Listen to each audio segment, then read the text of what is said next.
Salam, hörmətli kolleqalar. Hər birinizi salamlayıram. Axşamınız xeyir olsun. İlk öncə hər birinizə təşəkkür eləyirəm dəyərli vaxtınızı ayırıb bizə qoşulduğunuz üçün. Və demək olar ki, artıq bir neçə ildir ki, ələnəvi olaraq silsilə şəklində müxtəlif ixtisaslı həkimlər, dəyərli professorlarımız inteqrativ tibbi müalicə üsulları, üstünlükləri haqqında geniş məlumat verirlər. Və inanıram ki, hər biriniz öz ixtisasınızdan asılı olaraq akademik biliklərinizlə bu inteqrativ tibbi müalicə üsullarını birləşdirərək, yəni daha yüksək nəticələr əldə edirsiniz və istifadə etməyən həkimlərimizə də biz tövsiyə edirik və maarifləndirməyə çalışırıq ki, yəni bu müalicə üsullarını öz bilikləri ilə və akademik müalicə üsulları ilə birləşdirib daha belə deyək də bərpa edici, regenerativ, sağalmaya doğru yönəlik bir müalicəni, bir nəticəni əldə etsinlər. Və mən özüm də bir həkim fizioterapevt olaraq artıq illərdir ki, inteqrativ müalicə üsulları ilə dayaq hərəkət sistemin xəstəlikləri üzrə məşğul oluram və bugün də artıq bir neçə dəfə bizim görüşümüz olubdur və bugün də istədim ki, sizinlə çiyin oynağının artrozu və onun inteqrativ müalicə üsulları ilə yanaşması, müalicə üsullarını sizinlə bölüşüm və əlbəttə ki, bu illər ərzində aldığımız nəticələr, aldığımız bilikləri sizinlə bölüşməyə, belə deyək də, bugün görüşmək üçün yığışmışıq. İnşallah ki, hər biriniz üçün xoş olar və hər biriniz buradan bildiyiniz məlumatları daha da dərinləşdirib və bildiyimiz, belə deyək, inteqrativ tibbi müalicə üsullarının hansı yöntəmdə istifadə etməyimiz haqqında bilikləri əldə etmiş olarsınız və inanıram ki, artıq burada qoşulan bir çox həkimlər bizim dəfələrlə kurslarda, belə deyək, hətta artıq biz master klasslar təşkil eləməyə başlamışıq ki, yəni bunlar, belə deyək də, kiçik qruplarla bu müalicə üsulunun öyrədilməsi. Belə deyək də, yəni həqiqətən də bir həkim kimi biz artıq görürük ki, son aldığımız məlumatlarda, olduğumuz konferanslarda artıq dünya regenerativ bir müalicə üsulu axtarır və hansı ki, biz illər öncə bu müalicə üsulunun, belə deyək, bir bioloji təbabət, yəni klinikasının altında bu müalicə üsulunun üstünlüklərini gördük və tətbiq elədikcə həqiqətən də görürük ki, bu müalicə üsulu, belə deyək, daha bərpa edici, daha uzun müddətli sağalmaya yönəlik bir müalicə üsuludur.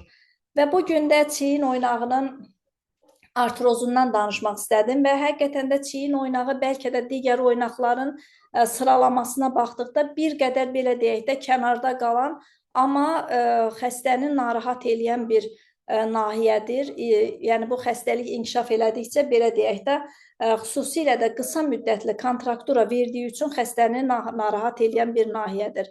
Şəkildə də, slaydda da gördüyümüz kimi çiyin oynağı ümumiyyətlə, belə deyək, mürəkkəb oynaqlardan biridir, deyərdim, yəni ən mürəkkəb oynaqlardan biridir. Çünki burada bir neçə oynaq, bağ, vətər, belə deyək, yəni birləşməsi, bağ-vətər aparatının birgə vəhdət əmələ gətirdiyi bir oynaqdır ki, xüsusilə də burada əgər bir nahiyədə zədələnmə varsa, o halda digər qrup da, belə deyək, işə qoşulur.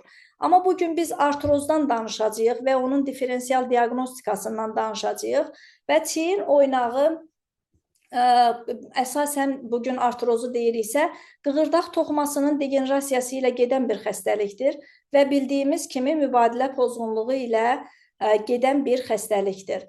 Və bu əsasən subxondral sümük dəyişiklikləri, osteofitlərin əmələ gəlməsi, burada sinovial inflamasiya və ən nəhayətində inkişaf edərsə ağrı, hərəkət məhdudiyyəti və funksional itki ilə xarakterizə olunur.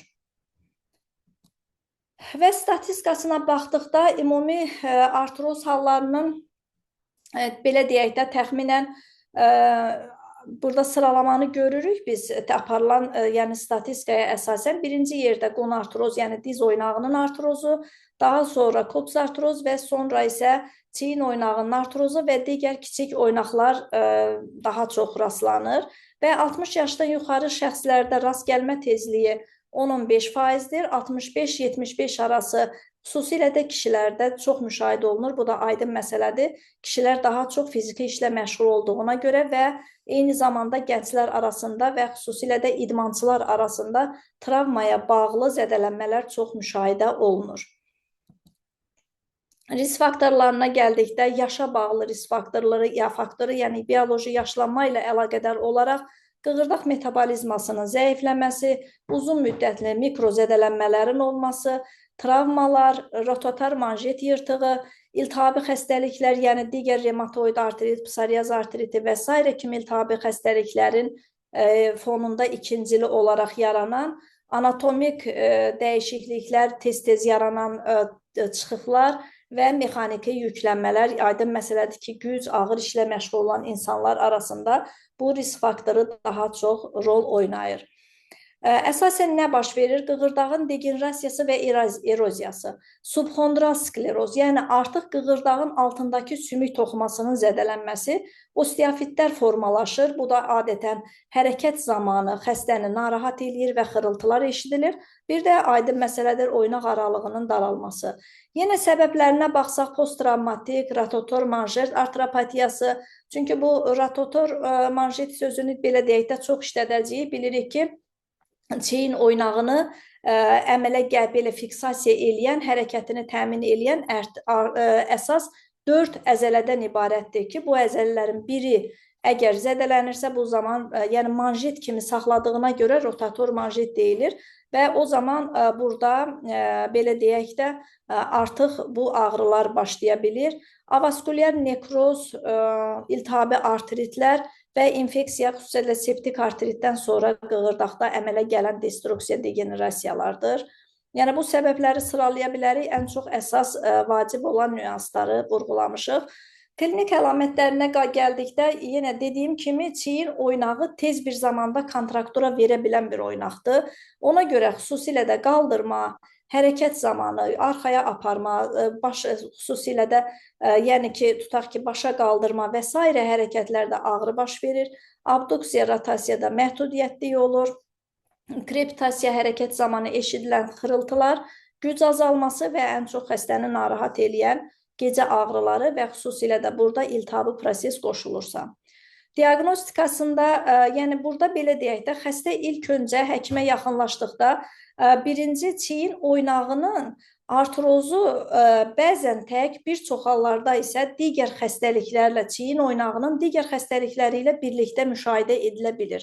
Ona görə biz ən deməli birinci olaraq bilirik ki, anamnez, diaqnostika, bəzi testlər bizə vacib lazımdır ki, biz xəstəni hansı istiqamətdə, yəni burada bir artroz, bağ və tər toxumasının zədələnməsi və s. olmasını dəqiqləşdirmək üçün, yəni görüntüləmə, rengen, MRT, KT və yaxud da ki, ultrasəsə qədər bir neçə klinik testləri yəni xəstədə yoxluyuruq. Bunlardan Neyer testi, Hopkins testi və Apley-Scratch testidir ki, yəni bir çox testlər var. Əsasən bu üç haqqında qısa məlumat vermək istədim. Yəni burada da Neyer testi, bunlar həkim xəstəni müayinə etdikdə biz görə bilirik çiyin oynağında impingement sindromunu. Bu da adətən rotator manjet və subakromial sıxılmalarda olur ki, bu test yəni xəstənin qolunu daxilə rotasiya edib və yuxarıya qaldırırıq, yəni ovuc arxaya baxmaq şərti ilə və bu zaman akromiyan, rotator və burs arasında sıxılma varsa ağrı baş verir. Adətən hansı hallarda test müsbət olur? Subakromial impingement, rotator manjet tendiniti, subakromial bursit ehtimalı varsa, yəni ki, bu hallarda test pozitiv olur. Testdə ən çox xəstə qolunu yuxarı qaldırdıqda çiyinin ön və yan hissəsində əgər kəskin ağrı olarsa, bu test pozitiv sayılır. Hopkins testi isə bu test çiyin oynağında xüsusilə supraspinatus tendonu və subakromial tendonun altında sıxılıb-sıxılmadığını qiymətləndirir. Testi icra etmək üçün xəstə qolunu 90 dərəcə fleksiyaya gətirir, yəni qol qarşıya qaldırılır və dirsək 90 dərəcə bükülü vəziyyətdə saxlanılır. Və demək olar ki, belə deyək də, bu vəziyyətdə qolu daxilə rotasiya etməyə məcbur edirik, içəri çevirmə. Əgər bu zaman ağrı yaranarsa, xüsusilə də çiyinin ön və yan hissəsində tez pozitiv hesab olunur. Bu da hansı hallarda daha çox özünü müsbət göstərir? Yenə subakromial impingementdə, supraspinatus tendiniti, subakromial bursit, rotator manjet iltihabında. Və üçüncü test Apley-Straç testidir ki, bu test xüsusilə 3 üsulda aparılır və burada da şəkillərdə gördüyümüz kimi 3 üsulda xəstə test olunur. Əgər xəstədə bu hərəkətlər zamanı ağrı varsa, məhdudluq varsa, əl çatmırsa, asimetriya yaranırsa, yenə də bir çox xəstəliklərdən, belə deyək də, problemlərdən xəbər verə bilir, hansı ki, rotator manjet tendiniti, subakromial impingement, osteoartrit, adheziv kapsulit, yəni donmuş çiyin adı ilə tanıdığımız və çiyin əzələlərinin zəifliyi. Belə deyək də, ilkin olaraq bu testlər üzərindən xəstədə osteoartrozla yanaşı bu problemlər də varmı, yoxmu? Bunu demək olar ki, xəstə müayinədə aydın olur. Və aydındır, diaqnostikasında rentgen diaqnostikası osteoartrozun müayinəsində qızıl standartdır. Yəni, burada xüsusilə də rəqəmsal rentgenlərdə oynaq aralığının daralmasıdır, osteofitlərdir, subxondral sklerozdur, osteoporozdur. Yəni, orada sümüyün bilirik ki, osteoporozun ölçülməsi üçün əlbəttə densitometriya aparatı, orada dərəcəni bilmək üçün sümük sıxlığını ölçən aparatdır.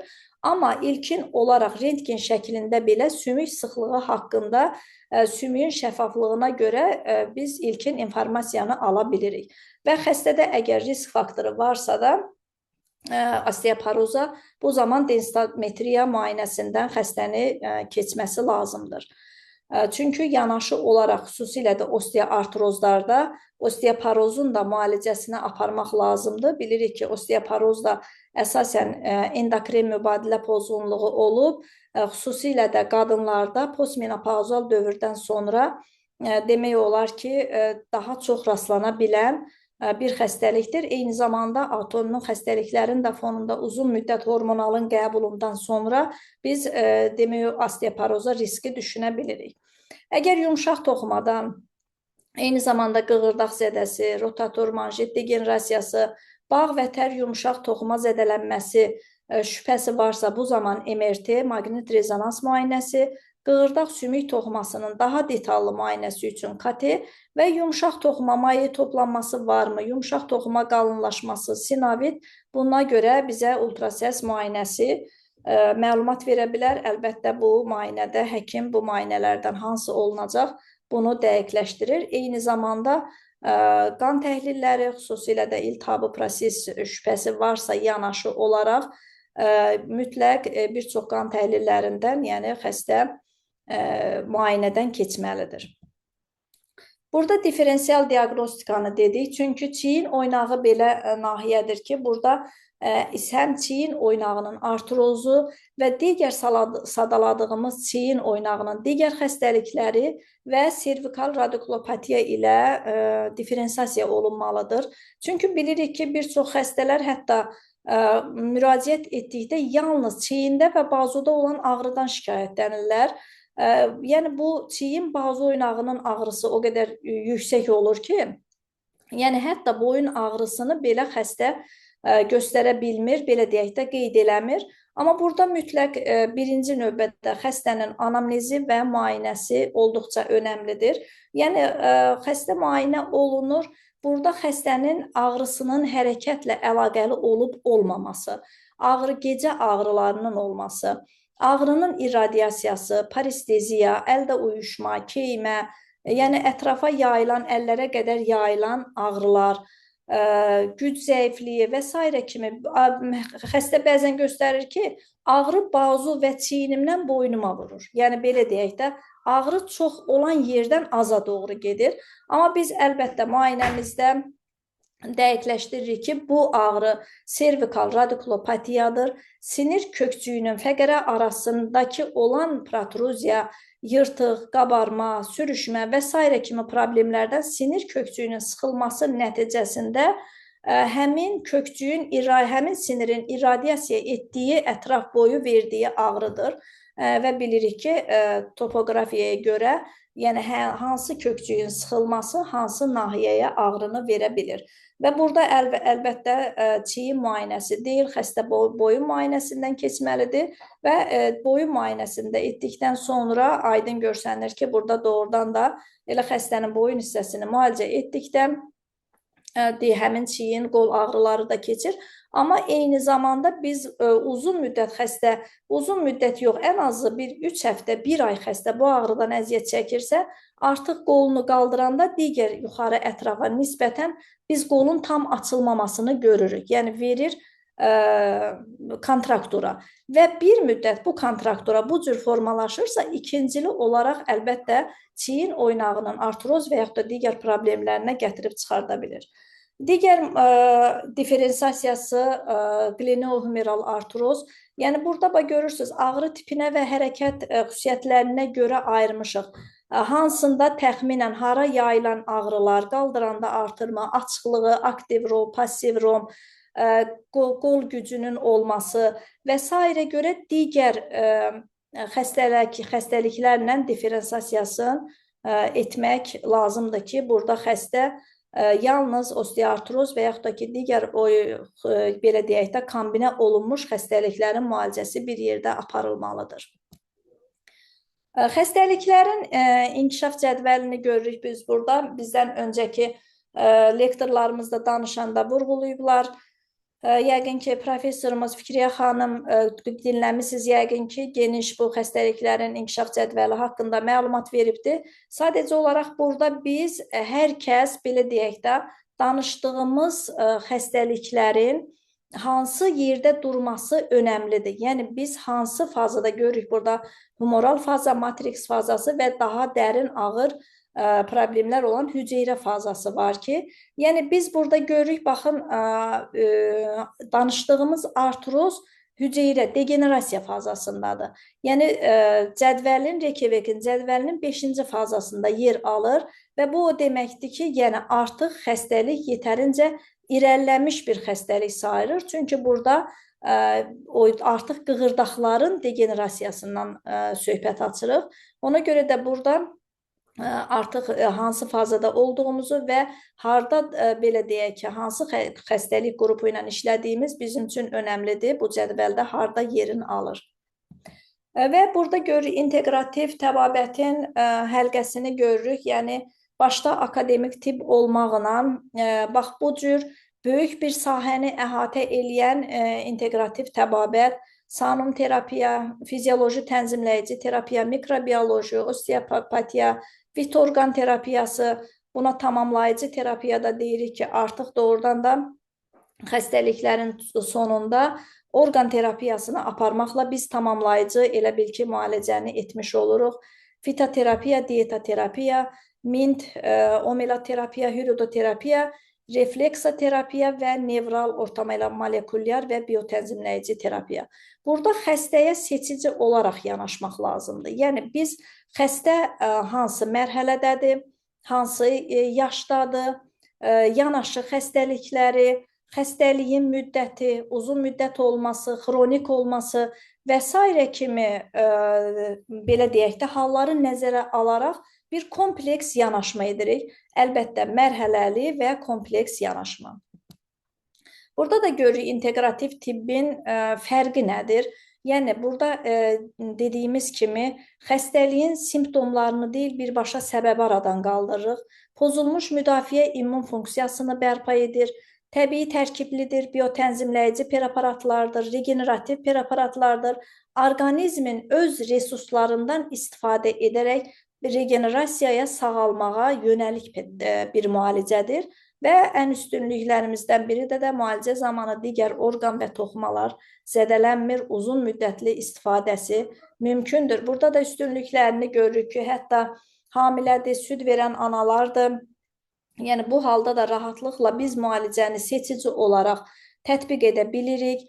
Orqanizmin müdafiə qüvvəsini aktivləşdirir. Kiçik dozalı preparatlardır və qarşılıqlı təsirləri yoxdur. Toxumadan çox asanlıqla sorulur, mənimsənilir. Uzun müddət istifadəsi təhlükəsizdir.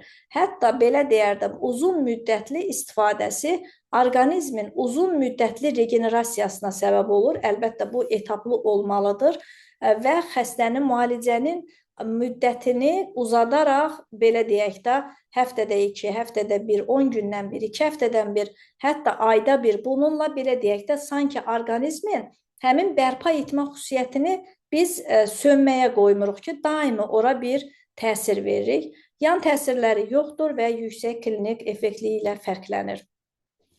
Biotənzimləyici müalicə metodları dayaq, xüsusilə də dayaq hərəkət sisteminin xəstəlikləri üçün, istər oynaqlar, istər onurğa xəstəlikləri üçün bu müalicə metodları həqiqətən də unikal bir müalicə metodudur, deyərdim. Sistemli infuzion terapiya, biz danışdıq adətən osteoartrozlu xəstələr. İndi biz bugün çiyin oynağından danışırıq, amma hər birimiz bilirik ki, xəstənin bir çiyin oynağında tutaq ki, şikayəti varsa, müayinə etdikdə digər oynaqlarda da zədələnməni görürük. Yəni, belə deyək də, bu bir çiyin oynağının xəstəliyi deyil, bir diz oynağının xəstəliyi deyil, bu orqanizmin xəstəliyidir. Ona görə də biz orqanizmə vahid bir sistem kimi yanaşaraq xəstənin həminki vəziyyətini, yanaşı xəstəliklərini, adətən nə görürük? Belə xəstələr uzun müddətli şəkər xəstəsidir, və yaxud da ürək xəstəsidir, mübadilə problemləri var, qəbizlik, digər mədə-bağırsaq problemləri var. Yəni, bu cür halları biz müşahidə edirik ki, bunlar belə deyək də kompleks, toplu bir şəkildə özünü biruzə verir. Və buna görə də belə halda sistemli infuzion terapiya, və drenaj detoksikasiya ən yaxşı ilkin seçimimizdir ki, yəni bu halda belə deyək, orqanizmin bir metabolitlərdən, toksinlərdən təmizlənməsi demək olar ki, işimizin 50%-ni həll etmiş olur. Və ikinci intraartikulyar, periartikulyar ineksiyalar və artıq bunu bilirik, dünya protokolunda deyilir ki, oynaqlar üçün ən yaxşı müalicə oynaqların özünə olunan ineksiyalar və müalicələrdir. Yəni, digər müalicə üsullarından daha üstündür ki, bu zamanda biz intraartikulyar və periartikulyar oynaq içi və oynaq ətrafı ineksiyaları istifadə edirik və lokal olaraq yerli homosinetriya, biopunktura, nevral terapiya və akupunktura müalicə metodlarından, yəni yenə deyirəm, xəstəyə uyğun olaraq hansını istifadə edəcəyik, bu metodları seçirik. Biopunktura qısa olaraq deyim nədir? Burada hər birimiz hətta akupunktur nöqtələri bilməyə vacib deyil. Oynaq içi və yaxud da ki, oynaq belə deyək də intraartikulyar istifadə olunması vacib deyil. Bu preparatların trigger nöqtələr, yəni həmin nahiyədə ağrı nöqtələri tapılır və həmin nahiyəyə seçilmiş biotənzimləyici preparatlar yeridilir. Bu çox rahat metoddur, xüsusilə də ilkin başlayan həkimlərimiz üçün olduqca rahat bir metoddur. Homosinetriya isə burada biotənzimləyici preparatların bioloji aktiv nöqtələrə yeridilməsidir. Yəni, artıq burada həmin problemli nahiyəyə uyğun meridianlar üzrə bioloji aktiv nöqtələrə həmin preparatlar yeridilir. Bu da iki hissədən xüsusilə də istifadə oluna bilir. Burada bir papula eləyə bilirik, dəri daxili həmin nöqtəyə təzyiq etmək üçün papula olunur və sonra isə həmin nahiyəyə dəri altı yeridilir. Bu da təxminən 0,3-0,5 milli yeritməklə demək olar ki, matriks aktivləşdirilir. Nevral terapiya bunların ən alisi sayılır, deyərdim. Yəni, bu sinir sisteminə təsir göstərərək bədənin öz-özünü tənzimlənmə mexanizmini aktivləşdirir və burada belə deyək də, əsasən vegetativ sinir sistemini balanslaşdırmaq üçün istifadə olunur. Burada biz görürük, məsələn, şəkildə də fasit oynağı Ming üsulu ilə ineksiya, bu da nevral terapiyanın bir növüdür. Mən daha çox praktikamda bundan istifadə edirəm. Bunun üçün 6-8 santimetrlik ineksiyalar lazımdır. Bu, belə deyək, bu keçdiyimiz ineksiyaların alisidir deyərdim. Çünki burada yeri daha dəqiq bilmək lazımdır və daha dərin ineksiyalar olduğu üçün, yəni bunu daha düzgün icra etmək lazımdır. Yəni burada istifadə elədiyimiz təxminən 2 milli tutaq ki, ineksiya prokain. İneksiyası prokain bildiyimiz navakaindir, bizim işlətdiyimiz navakaindir. Və burada təxmin, belə deyək də, tutaq ki, mialgiyalarda istifadə edirik. Spaskopril, məsəl üçün, nevralgiyalarda neyralgoreuminiyer. Bax, bu kimi, yəni seçici dərmanlar həmin nevral terapiya üsulu ilə faset oynaqlara vurulur. Bu çox yaxşı ağrını götürmək üçün unikal bir müalicə metodudur. Bu müalicə metodu təxminən həftədə bir, maksimum 2 istifadə olunur. 3-5 seans uzun müddətli istifadəsi, yəni necə məqsədə uyğun deyil. Burada əsas məqsədimiz ağrını götürməkdir. Ağrı dayandısa, artıq bu üsulu biz tətbiq eləmirik. Ona görə də belə deyək də, bunu əsasən biz ağrı hallarında istifadə olunan bir müalicə metodudur. Bunun üçün də xüsusi ucluqlardan istifadə olunur. Yəni nahiyəyə görə, yerə görə ucluqlar dəyişilir. Daha xırda insulin ucluqlarından tutmuş 4, 6, 8 santılıq ucluqlara qədər, yəni yerə görə istifadə edə bilirik. Məsələn, bu çanaq oynağının koksartrozda 6-8 santılıq ucluqlardan istifadə olunur. Əks təqdirdə, yəni əgər intraartikulyar vurmaq istəyiriksə, gedib, yəni belə deyək də, oynaq daxilinə çatmır, intraartikulyar olmur. Artrozun terapiyasında, yəni belə deyək, əsas məqsədimiz nədir? Dediyim kimi, istər diz, istər but çanaq, istər çiyin və digər oynaqların artrozunda nə baş verir? Ağrının hesabına oynaq hərəkətliliyi azalır. Oynağın hərəkətliliyi azalırsa, bu zaman kontrakturalar formalaşır və kontraktura uzun müddət davam edirsə, əzələ zəifləyir və belə deyək də, var olan problem, onsuz da orada problem var idi və o problem artmağa doğru gedir. Ona görə də birinci növbədə mütləq oynaq hərəkətliliyinin bərpası. Yəni, mən bir fizioterapevt həkim kimi mütləq gəldiyim, yəni qəbul etdiyim xəstələrin oynağının hərəkətliliyi, oynaq ətrafı, bağ, vətər, əzələ sisteminin nə qədər güclü, zəif olması, yəni çox önəmlidir bunlar. Çünki əgər bir xəstədən mən cavab reaksiyası istəyirəmsə, onun oynaq hərəkətliliyi də ən azı açılmalıdır və oynağın yükünü öz üzərinə götürən əzələlər, onu əhatə edən bağ vətər aparatı güclü olmalıdır ki, yəni etdiyim müalicənin effektini tez bir zamanda görə bilim. Əlbəttə, xəstə ağrı ilə gəlir, ağrını dayandırmaq, ağrı reduksiyası. Məqsəd yerli qan dövranını artırmaq, yəni elə fizioterapiyada da məqsədimiz budur, oynağın qidalanmasının bərpası və qığırdaqda mübadilənin yaxşılaşdırılması, hansı ki, indi mən deyəcəm, bu inteqrativ müalicə üsulları ilə biz bunu əldə edə bilirik və fizioterapiya və reabilitasiya. İnteqrativ təbabətdə, belə deyək də, əsas, bayaq da girişdə dediyim kimi, bu xəstəliklərin müalicəsində inteqrativ tibb həkiminin yanaşması bir başqa olmalıdır. Yəni, biz burada dediyim kimi bir nahiyənin xəstəliyi ilə deyil, bütöv bir orqanizmi müalicə etməliyik. Bunun üçün nə etmək lazımdır? Bütün patogenetik həlqələri əhatə etmək lazımdır. İstər, məsələn, biotənzimləyici müalicə üsulları, sistemli drenaj detoksikasiyadır, homosinetriya, biopunktura, nevral terapiyadır. İltihabı tənzimləmək mütləq, yəni xüsusilə də mən burada fizioterapevtik prosedurlar və yaxud da digər biotənzimləyici prosedurlar verəcəmsə, mütləq orqanizmin iltihabı prosesini bilməliyəm. Çünki bildiyimiz kimi, əgər orqanizmdə yanaşı bir iltihabı proses, yəni burada RO7, C-reaktiv zülaldır, xüsusilə də leykositlərdir, yəni artımı varsa etdiyimiz müalicənin effekti olmayacaq və iltihabın tənzimlənməsidir. bağırsağın mikroflorasının bərpası. Bunun üçün mikrobiyoloji, izopatik və biotənzimləyici terapiya.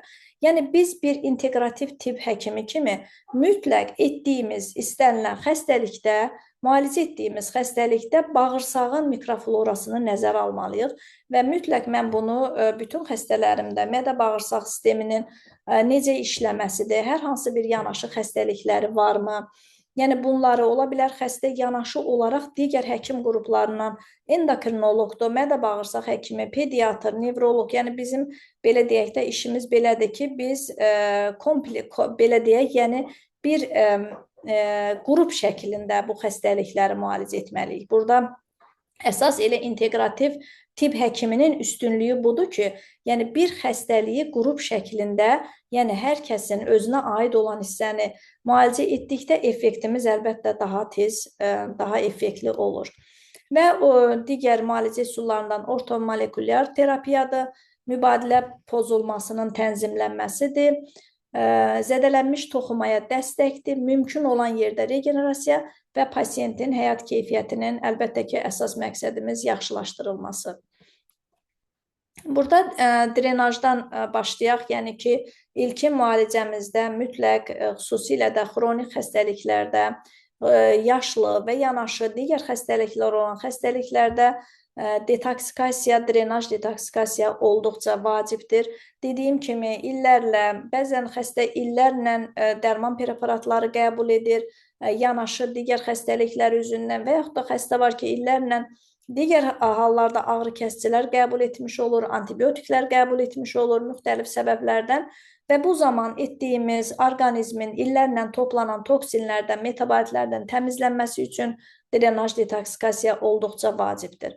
Yenə deyirəm, bu bizim işimizin ən azından 50%-ni rahatlaşdırır, yəni asanlaşdırır digər xəstəliyin müalicəsi üçün. Burada sadə drenaj detoksikasiyanı görürük. Limfomiyazot nuksfomika hərəsindən sutqalıq eləyirsə, hərəsindən 30 damcı 1 litr suya gün ərzində kiçik qurtumlarla, bir sampula isə həftədə 2 dəfə əzələ daxili. Amma bunu sutqalıq eləməyib 10 damcıdan gündə 3 dəfə, 15 damcıdan gündə 2 dəfə qəbul etmək olar eyni suya. Və mən daha çox, belə deyək, istifadə etdiyim infuzion terapiyadır. Drenaj detoksikasiyanın infuziya şəklində istifadəsidir. Burada görürük fizioloji məhlul natri bikarbonat. Bu orqanizmin asidozunu aradan götürmək üçün. Bilirik ki, xəstəliyi müalicə etmək üçün eyni zamanda orqanizmin asidozu aradan götürmək qələvi mühit yaratmaqdır. Bundan ötürü də biz bioloji təbabət klinikasında bir çox həkimlərin məlumatı var. Qaranlıq sahə mikroskopu deyilən müayinə metodu var ki, bu müayinə metodu doğrudan da bizim istənilən xəstəliyi müalicə etmək üçün demək olar ki, bir mayaqdır əlimizdə. Yəni, bu müalicə üsulları ilə biz toxuma asidozunu, qanın qatılığını, axıcılığını, Leykoqut sindromunu, mədə-bağırsaqda bilirik ki, Leykoqut sindromunu görə bilirik, gepatobiliar sistemin işini görə bilirik. Yəni, belə deyək də, mikrosirkulyasiyada durğunluğu görə bilirik. Bir çox orqanizmin hardan başlamamızı bizə məlumat verir ki, bunun əsasında da etdiyimiz drenaj detoksikasiya daha, belə deyək, hədəfə düşmüş olur. Və burada dərman siyahısını çox görürük. Sadəcə olaraq bunlar hamısı eyni vaxtda istifadə olunmur. Seçici olaraq xəstəyə görə dəyişə bilir, xəstənin yanaşı xəstəliklərinə görə dəyişə bilir. Burada görürük hepar qaraciyəri, mamortika mədə-altı vəzin, nuksfomika mədə-bağırsağın, limfomiyazot limfaların drenajını, qaliumhel daha dərin drenaj, berberis böyrək öd kisəsinin drenajı, saldoqo yenə eyni zamanda böyrəklər, koenzim, obixonon, kleps siklinə təsir göstərmək üçün. Və Sanovis, Farmasan, bunlar isə Sanum preparatlarıdır. Sanovi sözü süd turşusudur. Yəni mən bunu belə deyək də, xüsusilə də reabilitasiyalı xəstələrdə geniş istifadə edirəm. Ampul forması və inşallah ki, ampul forması yəqin ki, tezliklə olacaq. Bir ara bitmişdi.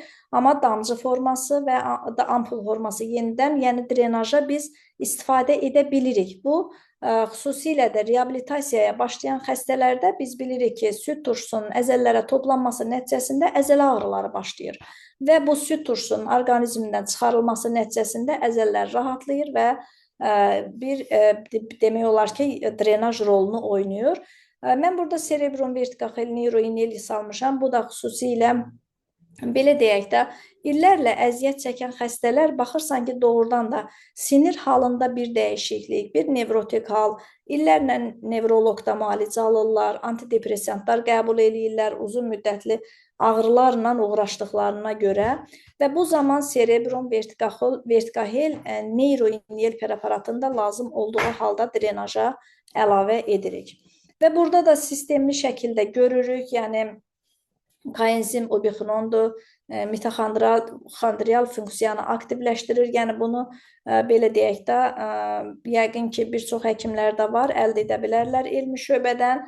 Plasentadır, limfomiyazot, hiperkompozitum hər biri haqqında qısa məlumat və hansı hallarda hansı drenajı istifadə etməyimiz burada da görürük. Yəni, məsəl üçün belə deyək də, lap çox yanaşı bir xəstəliyi yoxdur, cavan bir adamdır, çox da yaşı yoxdur, amma hər hansı bir degenerativ proses başlayıbdır. Bu zaman belə deyək, xəstəyə hətta sadə bir drenaj da verə bilərik, fizioloji məhlul, natriy bikarbonat, limfomiyazot və yaxud da kalium. Amma yaxşı olar ki, biz bu xəstəliyin yanaşı xəstəliklərini və xüsusilə də Klebs siklini əhatə etməklə plasenta mikrosirkulyasiyanı yaxşılaşdırır. Yəni, bu cür bir drenaj detoksikasiya həftədə 2 dəfə vena daxilinə nömrə 5 və 10 həkimin təyinatından asılıdır. Yəni, həftədə 2 dəfə, yəni 2-3 gündən bir olmaqla vena daxilinə yeridilir. Yəni, sistem infuziya şəklində. Çiyin oynağının artrozunda belə bir sxemlər, yəni bu sxemlər belə deyək də, illərlə bizim, yəni özümüzün praktik təcrübələrimizdən belə deyək, götürülən sxemlərdə artıq işlətdiyimiz, nəticə aldığımız praktik sxemlərdir ki, məsəl üçün, çiyin oynağının artrozunda istifadə etdiyimiz şoldə, bu bilirik, kollagen preparatıdır, indi onun haqqında məlumat var deyəcəm. Kartilaqa suisiniyel qığırdaq bərpa edici, qığırdaqların belə deyək də qidalanmasını tənzimləyici, qidalanmasını həyata keçirən oynağın qidalanmasını zel preparatı, zel kombinə olunmuş preparatdır. Eyni zamanda içərisində kartilaqa suisiniyel də var. Artrakelan sanın preparatıdır. Bütün degenerativ xəstəliklərdə istifadə olunur. Plasenta yerli oynaqda mikrosirkulyasiyanı yaxşılaşdırmaq üçün və prokain. Prokain dediyim kimi bildiyimiz navakaindir. Sadəcə olaraq bəzən xəstələr də soruşur ki, bu ağrı kəsicidirmi? Biz hamımız bilirik ki, prokainin, navakainin ağrı kəsmə effekti yalnız 15 dəqiqədir. Burada sadəcə olaraq bizə navakain özünün yerli ağrı, tutaq ki, bir 15 dəqiqəlik belə deyək də maksimum ağrı kəsmə effekti var. Amma əsas bizə orada nə üçün lazımdır? Həm iltihab əleyhinə təsir göstərir bu öz yerində, amma yerli mikrosirkulyasiyanı yaxşılaşdırır. Əgər biz oynaq ətrafına prokainlə papula eləyiriksə, qısa müddət ərzində həmin papulaların necə qızardığını, giperemiyanı görürük. Və etdiyimiz biotənzimləyici preparatların zaten bu dərmanlar kiçik dozalı dərmanlar olduğu üçün toxumadan sorulması çox rahatdır. Yəni, hətta oynaq ətrafı ediriksə də. Amma burada prokainin təsiri ilə yerli mənimsənmə, belə deyək də, effektliyi daha artır. Yəni, bu məqsədlə biz prokaini həmin əldə vurduğumuz qarışığa əlavə edirik. Yanaşı olaraq iltihabı proses, orada ödem, yumşaq toxumalarda ödem varsa limfomiyazot, traumel və eyni zamanda zel traumel məlhəmlərindən istifadə olunur. Zel traumel məlhəmləri burada adətən mən kompresiya, aplikasiya formasında verirəm. Yəni oynağın üzərinə və salafanla belə deyək, salafan qoyub 2-3 saat saxlamaq çox nadir hallarda yerli bir qızartı falan verə bilər. Yəni əksərən vermir, rast gəlmirəm. Zel tabletkası isə bilirik ki, zel tabletkası əgər dayaq hərəkət sistemi xəstəliyini müalicə ediriksə, hər bir reseptimizdə olmalıdır. Çünki davamlı bərpa üçün hətta çox yaxşı olar ki, 3 ay, yəni təxminən 3 qutu, 20 neçə günə gedir təxminən bir qutu, 3 ay davamlı dilaltı sorsun və yanaşı olaraq kalkahel tabletkasını demək istəyirəm. Mən doğrudan kalkahel tabletkanı da çox sevirəm, təyin eləyirəm. Çünki kalkahel tabletkanın bir özəlliyi də budur ki, kalsiumun orqanizmdə mənimsənməsini yaxşılaşdırır. Yəni, lap digər xəstədə osteoporoz varsa, digər, məsələn, çox belə deyək də, dərəcəsi çox olan lab osteoporoz varsa, digər molekula şəklində olan kalsiumu verib, hətta yanında birlikdə kalkaheli təyin edirəm. Çünki kalkahel istər həmin kalsiumun, istərsə də qidadan və s.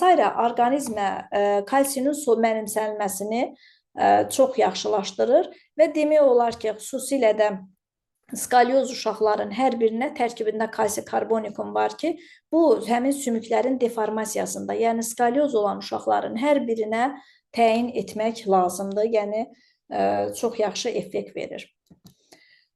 Bu şolda preparatı dediyimiz kimi, yəni quna preparatıdır. Burada da gördük sxemimizdə başda var idi. Quna preparatıdır. Bu əsas tərkib hissəsi kollagendir.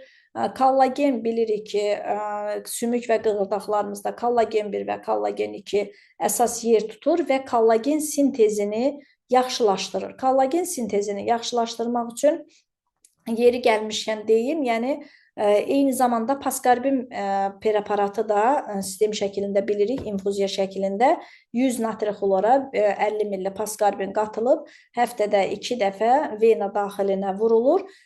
Paskarbin özü böyük doza vitamin C-dir və bu kollagen sintezini çox yaxşılaşdırır. Yəni elə yeri gəlmişkən dedim.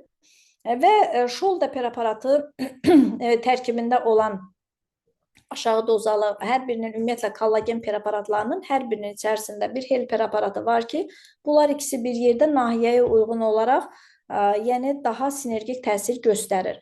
Ümumiyyətlə kollagen preparatlarını işlətməkdə əsas məqsədimiz uzun müddətli davamlı bərpanı əldə etmək üçündür.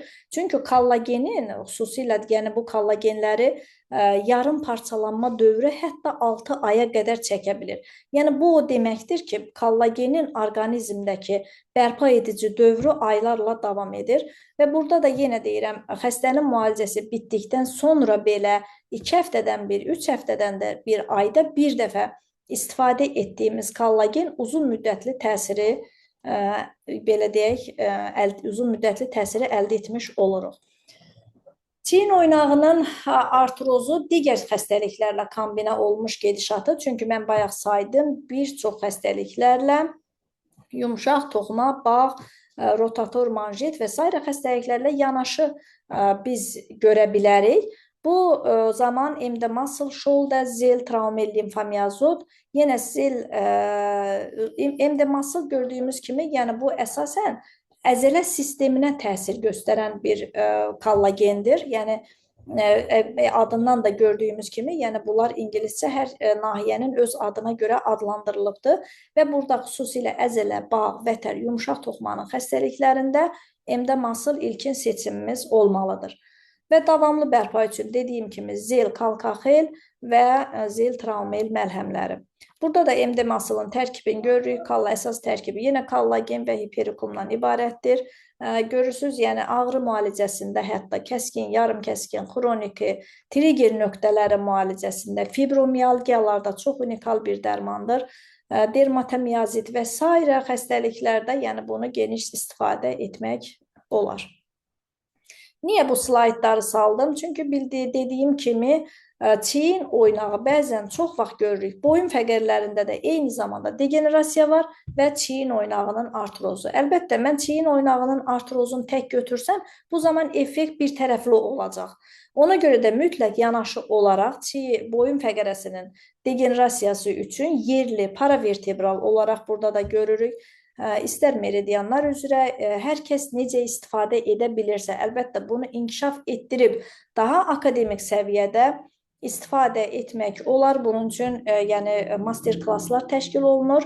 İnşallah kimin əgər həvəsi varsa qoşula bilər. Və burada diskus gezemium, MDNEC dediyimiz kimi yenə də boyun fəqərəsinə aid olan kollagendir, zil. Ağrı ödem varsa travma, limfomiyazot. Kökçük sıxılırsa, bayaq dediyim kimi, əgər xüsusilə də yuxarı ətraflara irradiasiya eləyən kökçük sıxılması varsa, MD neural və yaxud da neural qreminyel koenzim kompozitum. Və əgər boyunla bağlı beyin qan dövranı, yəni uzun müddət boyun patologiyası ilə bağlı damarlarda sıxılma və s. ilə bağlı beyin qan dövranının pozulması müşahidə olarsa, cerebrum vertikoxel neuroinyal. Bunları vena daxili, əzələ daxili və hətta yerli olaraq istifadə etmək olar.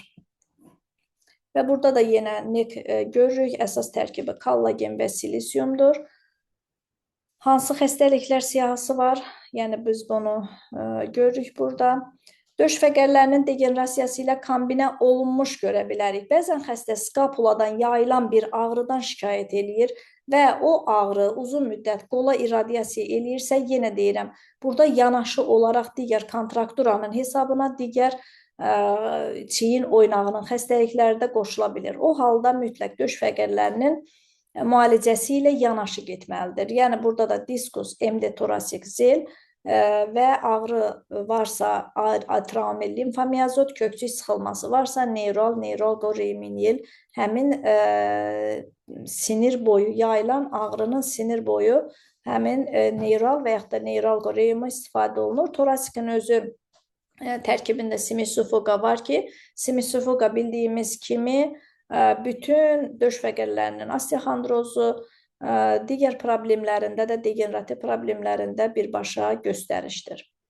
Yanaşı olaraq əgər çiyin, dirsək problemləri, bəzən xəstə yanaşı olaraq uzun müddət ağrısı olursa, xüsusilə də yanaşı və yaxud da ki, uzun müddət olmasa da belə yanaşı çiyin oynağında ağrıdan şikayət edirsə, o zaman limfomiyazot, travma, koenzim yerli olaraq və şoldə eyni zamanda ağrıları götürmək üçün MD neural və yaxud da ki, neural qreminyel istifadə edə bilərik və ZLT tabletka dilaltı sorma.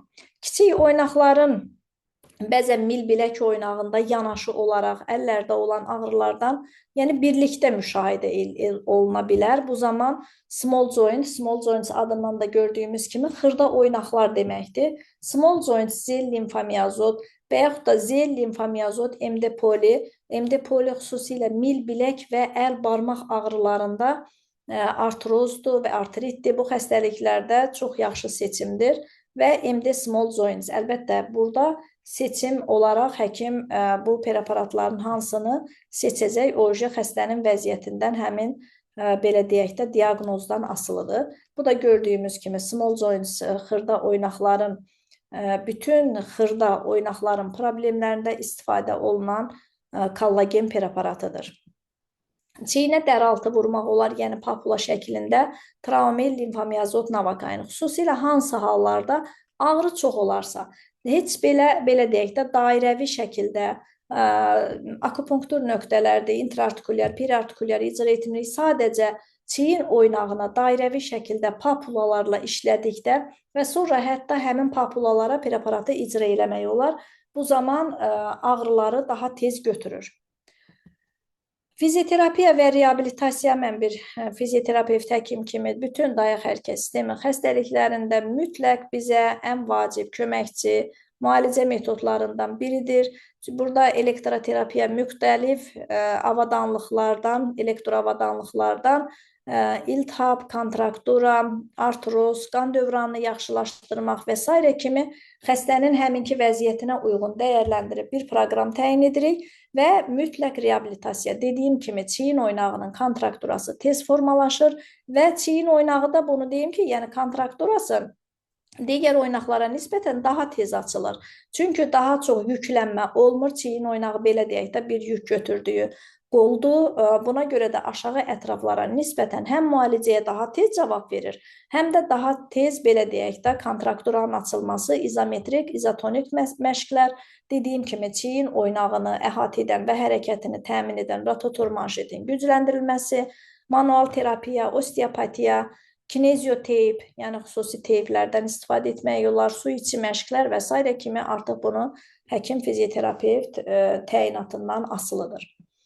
Və burada da görürük, reabilitasiya dediyim kimi çox önəmlidir bu xəstəliklərdə. Əgər bir oynağın hərəkəti bərpa olmasa, oynaq ətrafı əzəllər güclənməsə, etdiyimiz müalicələrin effektliyi, yəni uzun müddətli olmayacaq və xəstə yenidən ağrı ilə üzərimizə dönəcək. Buna görə də mütləq yanaşı olaraq reabilitasiya və fizioterapiya önəmlidir. PRP terapiyadan danışmaq istəyirəm. Burada yəni müalicəmizdə bilirik, platelet riç plazma deməkdir. Xəstənin öz qanından hazırlanmış PRP. Bunlar hamısı regenerasiyaya, yəni belə deyək də, regenerativ prosesləri sürətləndirmək üçündür. Trombositlə zəngin qan kütləsi, plazma kütləsi. Və həmin plazma vurulur. Bu hel və qona preparatları ilə birlikdə qarışdırıla da bilər və ayrı şəkildə də icra oluna bilər. Həftədə bir, 10 gündən bir, 2 həftədən bir, 3-5 seans icra olunmalıdır. Sanakin terapiyadan qısa məlumat verim. Yəni sanakin terapiya, bu da yəni PRP terapiya kimidir? Xəstənin az miqdarda, yəni öz qanı götürülür. Sadəcə olaraq bunun fərqli tərəfləri var ki, bu güclü iltihab əleyhinə təsir göstərir. Yəni hətta belə deyək də, aktiv olmayan iltihabı proseslərdə belə, çox da aktiv olmayan iltihabı proseslərdə, yəni çox da aktiv olmayan dedikdə, burada biz xüsusilə autoimmun xəstəliklərdən söhbət gedir. Bunların aktiv fazalarında məsləhət deyil, amma digər hallarda iltihabı proses olduğu halda belə tətbiq edə bilirik. Çünki bu zaman qandakı hüceyrələr interleykin 1 antagonistləri, böyümə faktorları və digər sağaldıcı maddələr ifraz edir. Həmin belə deyək də, probirkanın içərisində olan dərmanlar, yəni ki 3 saat inkubasiya olunur qan, yəni xüsusi termostatda saxlanılır və 3 saatdan sonra əldə olunmuş plazma xəstənin belə deyək oynağına yeridilir. Sadəcə olaraq burada üstünlük nədir?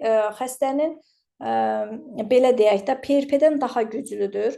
PRP-dən daha üstündür. Belə deyək ki, yəni bir sanakin terapiyada 10 dənə PRP-nin gücü vardır. Yəni elə bil ki 10 PRP-nin aldığımız plazması həmin gücdədir.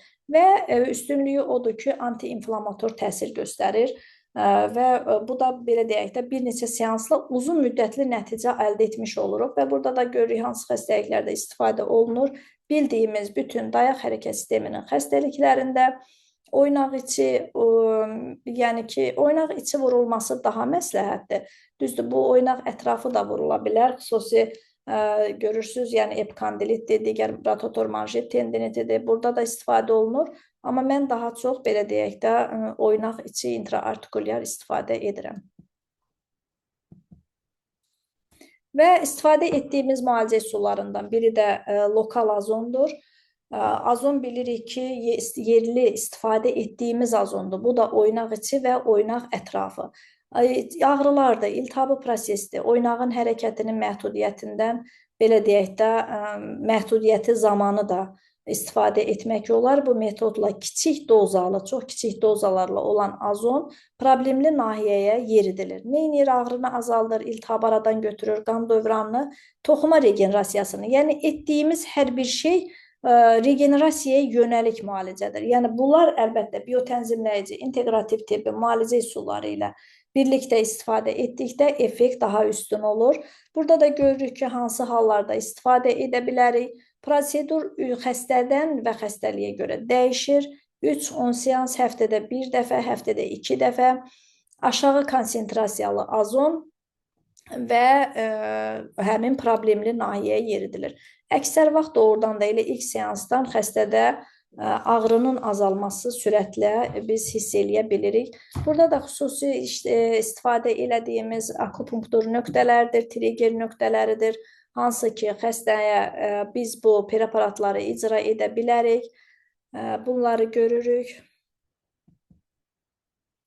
Papula şəklində ilk öncə belə deyək də istifadə etməyə başladıqda hətta yerlərini işarələyib ona uyğun olaraq istifadə etmək mümkündür və həmin nahiyəyə uyğun trigger nöqtələrində tapıb həmin yığdığımız preparatları həmin nöqtəyə yeridilməsidir. Əgər burada baxın video. Burada görürük, yəni istifadə elədiyimiz xəstə üzərində aparılan prosesdir. Çiyin oynağına ineksiyanın icra olunmasıdır. Şolda preparatıdır. Yanaşı zel, kartilaqa, plasenta, artrakelan. Yəni burada xəstənin çiyin oynağına icra olunur. Ümumiyyətlə çiyin oynağında əsasən yoğun bağırsağın, nazik bağırsağın, ağciyər meridianının, yəni çiyin oynağı belədir ki, oradan bir neçə meridianlar belə deyək keçir. Yenə deyirəm, yoğun bağırsaqdır, nazik bağırsaqdır, ağciyər meridiandır və s. meridianların meridian boyu vura bilirik. Məsələn, görürük bu xəstədə digər qarışım eyni zamanda boyun degenerasiyası olduğu üçün xəstə həm boyun, həm çiyin müalicəsinə götürülür. Yəni burada o zaman digər qarışım tutaq ki, emdenekdir, diskusdur, neyralqorium, traumel, limfomiyazot və s. kimi zel tərkib xəstənin boyun fəqərələrinə icra olunur.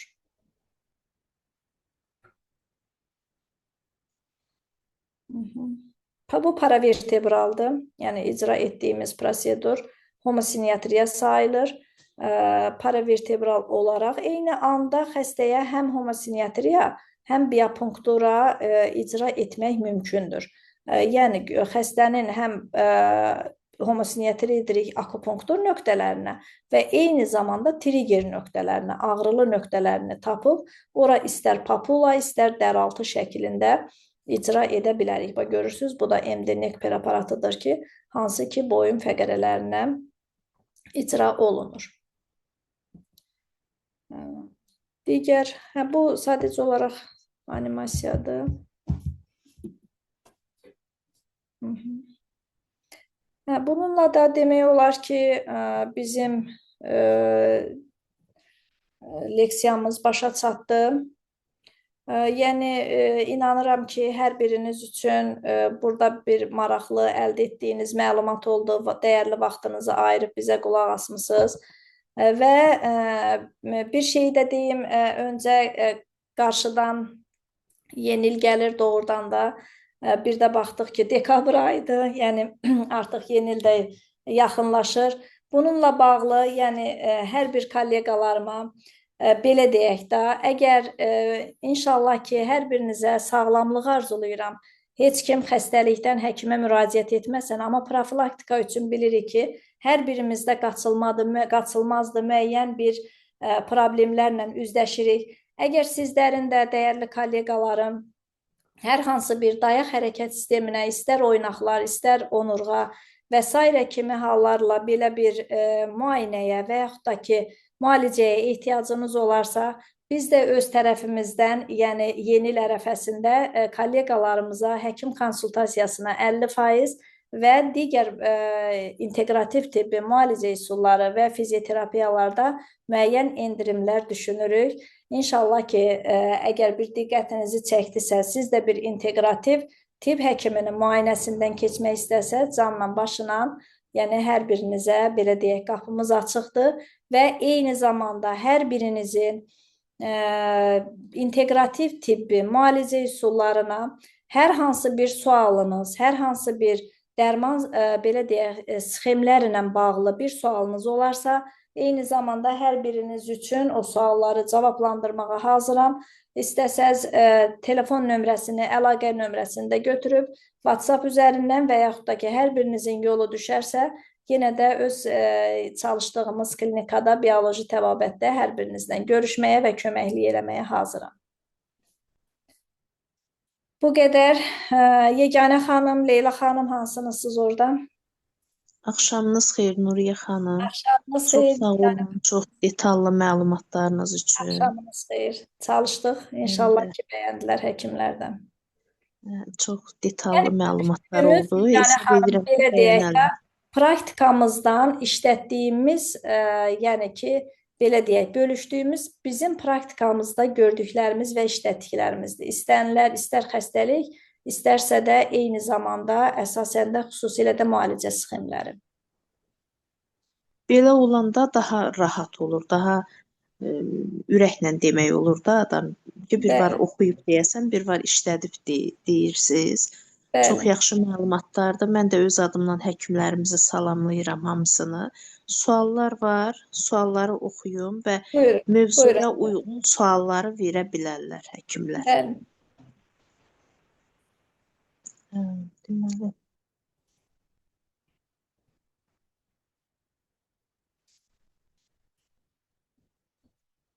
Belə bir sual var. Kalsi və vitamin D preparatları vacibdirmi bunlarla yanaşı?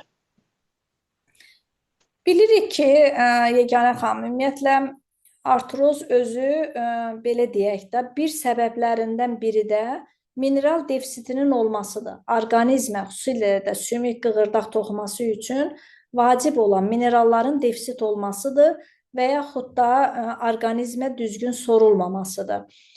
Buna görə də vacibdir. Mütləq, yəni burada vitamin D-in və kalsinin dəyərlərini bilib, yanaşı osteoporoz varmı, sümüyün sıxlığının vəziyyətinə uyğun olaraq mütləq vitamin D, kalsi təyin edirəm mən. Və yanaşı da, bəli.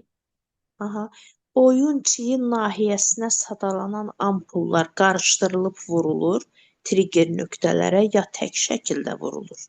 Yox, mən qarışdırıram. Yəni burada belə deyək də, ola bilər ki, tutaq ki, oynaq içi istifadə etdiyim, hamısını bir yerə də qarışdırmaq olar. Amma bəzən olur ki, tutaq ki, şoldə, zel, plasenta, artrakelan, bir-biristə intraartikulyar, traumel limfomiyazot periartikulyar, yəni iltihabı, ödemi götürmək üçün və yaxud da emdə masıl periartikulyar. Bəli, qarışdırıla da bilər və problemə uyğun tək şəkildə də istifadə oluna bilər. Amma qarışdırılanda ümumiyyətlə bu dərmanların bir yerdə qarışmasına heç bir əks göstəriş yoxdur. Əksinə bir-birinin təsirini artırır. Homeosinyatriya ilə fizioterapiya prosedurlarının ardıcıllıqları necə olur? Yəni bunun eyni gündə mi edirsiniz, yoxsa ayrı? Bəli. Əgər fizioterapiya üçün heç bir əks göstəriş yoxdursa, bunun üçün belə xəstəni belə deyək də, yormaq olmaz. Yəni get fizioterapiya bitsin, sonra homeosinyatriya və yaxud da homeosinyatriya mən eyni vaxtda başlayıram. Xəstə hər gün fizioterapiyasına gəlir və gününə uyğun olaraq artıq bir planı olur. Tutaq ki, həftədə 2 dəfə homeosinyatriya, 1 dəfə PRP. Yəni bu cür olursa, xəstə fizioterapiyasını bitirir və müalicənin sonunda yaxınlaşır, homeosinyatriyasını alır. Yəni bu cür klinikadan ayrılır. Eyni vaxtda başlayıram. Kardialgiyada ən effektiv variant. Yəqin onurğa ilə bağlı soruşmaq istəyir doktor. Əgər onurğa ilə bağlı olursa, burada ən çox nə vaxt verir biz bu ağrıları, nə vaxt görürük? Qabırğa arası nevralgiyalarda. Qabırğa arası nevralgiyalarda homosinyatriya, xüsusilə də biopunktura homosinyatriya çox effektlidir. Yəni, xüsusilə də burada neyralqo-reominil və yaxud da ki, MD-neyral, traumel, spaskupril, navakain, paravertebral olaraq həmin irradiasiya edən, yəni kürəkdən ta döş qəfəsinə qədər papula şəklində işlənilir. Yəni, inandırım ki, əksər vaxt bir prosedurdan xəstə yüngülləşir. Çünki çox olur bizdə. Hətta bax, bu yaxınlarda o cür xəstə mənə müraciət eləmişdir. Yəni, inanın ki, xəstənin keçmədiyi müayinə yox idi. Bütün abdominal, bütün döş boşluğu, ürək, ağciyər, yəni o qədər müayinələrdən keçmişdi ki, altda yatan bir səbəb var. Sadəcə olaraq səbəb həmin qabırğarası nevralgiya idi. Və çox şükürlər olsun ki, demək olar ki, xəstə hətta ilk günlər mən də narahat oldum ki, xəstə müalicəyə cavab vermir. Nevroloqumuzla da məsləhətləşdim. Dedi, doktor, bir gözləyək. Amma əslində nevroloqun müalicəsindən gəlmişdi bizə. Və inanın ki, xəstə müalicənin kursunda 6 ay davam edən ağrılardan qurtuldu. Yəni, bu müalicə metodu yanaşı olaraq həm fizioterapiya, həm homosinetriya, nevral terapiya istifadə etdim. Sistemli infüzyon terapiya ilə sistemli enzimoterapiyanın fərqi nədir? Enzimoterapiya yəqin nəsə bir ferment terapiyası ya amin turşuları nəzərdə tutur. Ümumiyyətlə, sistemli infüzyon terapiya budur ki, yəni bu drenaj detoksikasiyadır. Yəni bildiyimiz orqanizmin drenaj detoksikasiyasıdır. Yəni burada limfalarından, qaraciyərindən, böyrəklərindən, yəni bütün drenaj orqanlarının işini aktivləşdirməklə orqanizmi detoksikasiya edirik. Yəni, bayaq dediyim kimi, xüsusilə də burada asidozu aradan qaldırmaq üçün qələvi mühiti təmin etmək üçün istifadə olunan bir infüzyon terapiyadır. Düzü ki, enzim terapiyası istifadə etmirəm, yəni xəstənin sırf nəyi nəzərdə tutduğunu bilə bilmədim. Kolleqamızın daha doğrusu. Kalsi normaldırsa, vitamin D aşağıdırsa, necə qəbul olur? Kalsiyə ehtiyac olurmu?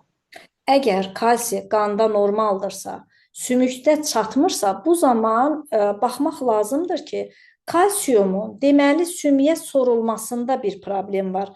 Baxırıq, xəstənin bəzən belə olur. Xəstənin qanında kalsium hətta normadan yüksəkdir, amma sümükdə çatmır. Ən azı bir rengendən görürük ki, sümük sıxlığı normal deyil. Buna görə də mən bayaq kalkaxel preparatını vurğuladım. Mütləq belə halda kalkaxel preparatını 1-2-3 ay davam edirəm. Çünki kalkaxel kalsiumun orqanizmdə mənimsənməsini yaxşılaşdırır. Və eyni zamanda bilirik ki, osteoporozda bu osteoklast mübadiləsi pozulur deyə bu zaman yəni kalsinin sorulması yaxşı deyil. Amma kalsi sümüklərdə də normaldırsa, qanda da yüksəkdirsə, bu zaman kalsium istifadə etməyə ehtiyac yoxdur. Sadəcə olaraq bilirik ki, vitamin D-in və kalsinin orqanizmdən sorulması üçün bunların birgə istifadəsi yaxşıdır. Belə halda kalsium yüksək olarsa, kalkaxel ilə yanaşı olaraq vitamin D-yi verə bilərik birlikdə. Bir neçə həkim sizə xüsusi salamını göndərir, təşəkkürünü bildirir. Çoxdular. İkisinin adı biri Səyyarə xanım, biri isə Fəranə xanım. Xüsusi sizə təşəkkür bildirir. Hər birinə təşəkkür edirəm. Bəli, çoxları, yəni suallar var amma hələ, doktor, oxuyum sualları. Buyurun, buyurun. Deməli, axil vətər ağrısında necə müalicə gedir? Baxır, yəni axil vətərində nə var? Yəni burada çox vaxt baxmaq lazımdır. Tutaq ki, fasiya ağrısı da, fasiyit dediyimiz ağrılar da qoşula bilir. Yəni buna görə axil vətərinin özünün iltihabı, ödemi yanaşı gedə bilir. Amma ümumiyyətlə axil vətərinin ağrısında xəstə çox vaxt, belə deyək də, hərəkət zamanı olan ağrılardan şikayət edir, dabanı yerə basa bilməmədən şikayət edir. Bu zaman çox yaxşı Traumel, limfomiyazot, Farmasan. Farmasan yəqin ki, Yeganə xanım tezliklə olacaq. Yəni ampul forması belə məlumat verildi. Olmalıdır. Bəli, belə məlumat verildi. Yəni Traumel, limfomiyazot, Farmasan. Yəni bu halda yerli iltihabı, ödemi götürməklə və yanaşı da olaraq, yəni əsas birinci seçimimiz budur. Amma yanaşı olaraq digər tutaq ki, zel preparatıdır, MD small joints'dir. Yəni bu MD muscle-dır xüsusilə. Bu preparatları da yerli işlətmək olar və yanaşı olaraq yaxşı olar ki, fizioterapiya təyin olunsun. Yəni onda effekt daha yaxşı olur, daha tez olur. Çiyin oynağı artrozunda fasial disfunksiyanın rolu varmı? Mütləq var. Yəni burada disfunksiya varsa, mütləq oynağın hərəkətinin məhdudluğudur, oynağın hərəkətinin pozulması da verir. Yenə deyirəm, əgər uzun müddətli oynağın hərəkətində bir məhdudiyyət, bir pozulma varsa, bu zaman digər qrup əzələlər, digər qrup tutaq ki, supraspinatusdur, infraspinatusdur, subakromiyan oynaqdır və s. kimi işə qoşulur. Ona görə də burada fasiyalarda bir disfunksiya varsa, lazım gələrsə bunu hətta osteopatik prosedurlarla da yaxşı aradan götürmək olur, fizioterapevtik prosedurlar və eyni zamanda yerli istifadə olunan biotənzimləyici preparatlar. Məsələn, endomuscle traumel limfomiyazot birlikdə çox yaxşı kömək eləyər. Belə bir sual gəlib ki, hər iki diz oynağımda ağır dərəcəli artroz var. Bəli. Müalicələr kömək etmir. Ağrılar oturanda daha da güclənir. Ağrılar qoluma da vurur. Nə edə bilərəm? Ağrı qola vurur. Birinci onu deyim ki, bu dizdən qaynaqlanmır. Burada artıq ya boyun, döş fəqərəsi və yaxud da çiyin oynağından olan bir patologiyadır. O ki, qaldı ağır dərəcəli artrozda. Yəqin ki, bu 4-cü dərəcə artrozdur. Yəni, burada belə deyək, adətən nə görürük? 4-cü dərəcə artrozlar əməliyyata göstərişdir. Yəni, oynaq kapsulu dağılır, artıq qığırdaq toxuması yoxdur. Bu halda, belə deyək də, müalicə effekt vermir. Amma xəstənin yaşı, xəstənin oynağının hərəkətliliyi, xəstənin əzələsinin gücü, yəni bunlar çox önəmlidir ki, biz bu oynaqdan bəzən xəstə deyir ki, doktor, mən əməliyyata getməyəcəm. Bu halda da sənə müalicə olmaz deyə bilmərik. Yəni, belə halda həqiqətən inteqrativ müalicə üsulları çox fayda verir. Yəni, burada əlbəttə xəstənin aydın məsələdir. Biz ağır dərəcədən gətirib ikinci dərəcəyə çatdıra bilmərik. Amma oynağın hərəkətliliyini yaxşılaşdırmaqla, oynaq daxili qidalanmanı, oynaq daxili qan dövranını, yəni belə deyək də, qidalanma prosesini yaxşılaşdırmaqla, oynaq ətrafı, əzələ, bağ sisteminin vəziyyətini yaxşılaşdırmaqla, xəstənin həyat keyfiyyətini yaxşılaşdırmaq olur. Burada, belə deyək, biraz belə uzun yol getmək lazımdır.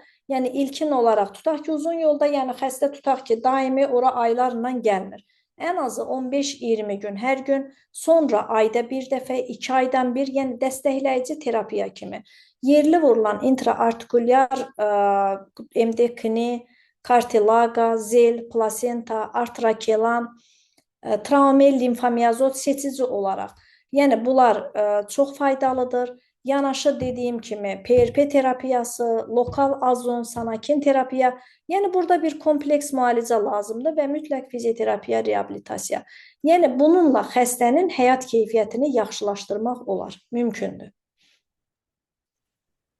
Akromiyoklavikulyar oynağın artrozu və çiyin oynağının artrozunu necə fərqləndirmək olar? Yəni burada qoy mən qayıdım geri slayda. Başdakı slaydlarda mən onu vermişdim, bir diferensial diaqnostikasını. Səhv eləmirəmsə, orada var idi.